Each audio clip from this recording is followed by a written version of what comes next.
Assalamualaikum warahmatullahi wabarakatuh. Selamat datang para peserta didik baru di SMA Negeri 1 Teluk Batang. Hari ini Ibu akan menjelaskan beberapa materi. Yang pertama tentang besaran dan satuan, yang kedua tentang gerak lurus beraturan, yang ketiga tentang gerak lurus berubah beraturan, yang keempat tentang usaha, dan yang kelima tentang energi. Di SMP mungkin kalian sudah pernah mendengar apa itu besaran dan satuan. Jadi besaran dalam fisika itu sesuatu yang dapat diukur serta memiliki nilai dan satuan. Sedangkan satuan itu sendiri dijadikan sebagai pembanding dalam pengukuran. Misalnya besaran panjang, maka pembandingnya atau satuannya itu meter. Intinya, besaran dan satuan itu saling berkaitan. Nah, berdasarkan satuannya, besaran ini dibedakan menjadi dua. Ada besaran pokok dan ada besaran turunan. Untuk besaran pokok itu sendiri merupakan besaran yang digunakan sebagai dasar untuk menetapkan besaran lain. Ada 7 besaran pokok. Yang pertama panjang, massa, waktu, suhu, kuat arus, intensitas cahaya, dan jumlah zat. 7 besaran pokok ini dapat kalian tulis di buku kalian masing-masing ya. Kemudian besaran turunan. Besaran turunan di sini adalah besaran yang dapat diturunkan dari besaran pokok.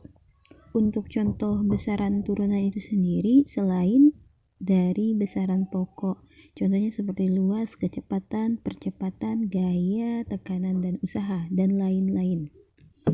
Selanjutnya kita akan membahas tentang kinematika gerak lurus.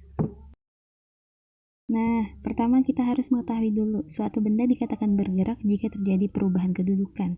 Yang kedua, ilmu yang mempelajari gerak benda tanpa mempersoalkan penyebabnya disebut kinematika gerak. Sedangkan gerak lurus itu sendiri disebut sebagai gerak satu dimensi. Kemudian kita akan masuk ke gerak lurus beraturan. Jadi gerak lurus beraturan ini gerak benda pada lintasan lurus dengan kecepatan tetap sehingga percepatannya sama dengan 0. Perhatikan grafik gerak lurus beraturan di bawah slide. Yang pertama ada grafik antara jarak terhadap waktu. Yang kedua kecepatan terhadap waktu. Yang ketiga percepatan terhadap waktu. Pada grafik jarak terhadap waktu, grafiknya semakin lama semakin meningkat. Artinya semakin jauh jarak yang ditempuh suatu benda, maka waktu yang diperlukan juga semakin banyak. Untuk kecepatan terhadap waktu, karena dalam GLB kecepatannya tetap, maka pada contoh ini kecepatannya misalnya 10 meter per sekon, sehingga grafiknya hanya lurus saja. Untuk percepatan terhadap waktu, karena pada GLB kecepatannya tetap, sehingga percepatan sama dengan 0. Maka dari itu, grafiknya menunjukkan ke angka 0 saja. Selanjutnya, persamaan GLB. Jadi, misalnya ada sebuah mobil bergerak dengan kecepatan V menempuh jarak sebesar X atau S dalam waktu T. Persamaan GLB itu sendiri S sama dengan V dikali T. Jika kalian ingin mencari kecepatannya, maka S per T. Jika kalian ingin mencari waktu yang ditempuh, maka S per V. S di sini sebagai perpindahan atau jarak, V sebagai kecepatan, dan T waktu yang ditempuh. Nah, tadi kita sudah bahas tentang GLB, gerak lurus beraturan dengan kecepatan tetap. Sekarang GLBB. GLBB itu gerak lurus berubah beraturan.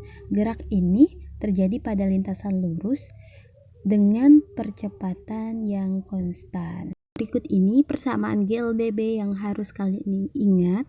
Yang pertama itu VT sama dengan V0 plus AT. S sama dengan V0T plus setengah AT kuadrat, VT kuadrat sama dengan V0 kuadrat plus 2AS, di mana VT sebagai kecepatan akhir suatu benda, V0 sebagai kecepatan awal benda, A sebagai percepatan benda, S sebagai perpindahan benda, dan T sebagai waktu. Setelah membahas GLBB, selanjutnya kita membahas tentang usaha. Jadi, usaha itu didefinisikan sebagai perkalian antara besar gaya yang menyebabkan benda berpindah dengan besar perpindahan benda yang searah dengan arah gaya tersebut. Ada dua besaran yang digunakan pada usaha, sehingga persamaannya W sama dengan F dikali S. W untuk usaha, F untuk gaya yang beraksi, dan S sebagai jarak pergeseran atau perpindahan yang terjadi pada benda tersebut. Nah, selanjutnya kita membahas tentang energi. Jadi energi itu merupakan kemampuan untuk melakukan usaha. Sesuai dengan hukum kekekalan energi, energi itu tidak dapat diciptakan dan tidak dapat pula dimusnahkan, melainkan dapat diubah ke bentuk lainnya.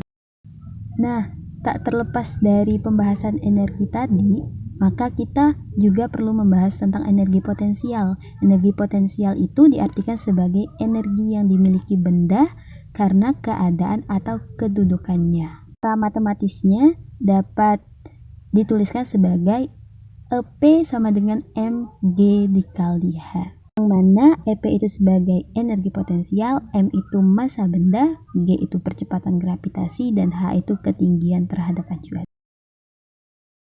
Kita bahas tentang energi potensial, sekarang kita bahas tentang energi kinetik. Jadi energi kinetik itu energi yang dimiliki oleh benda karena geraknya.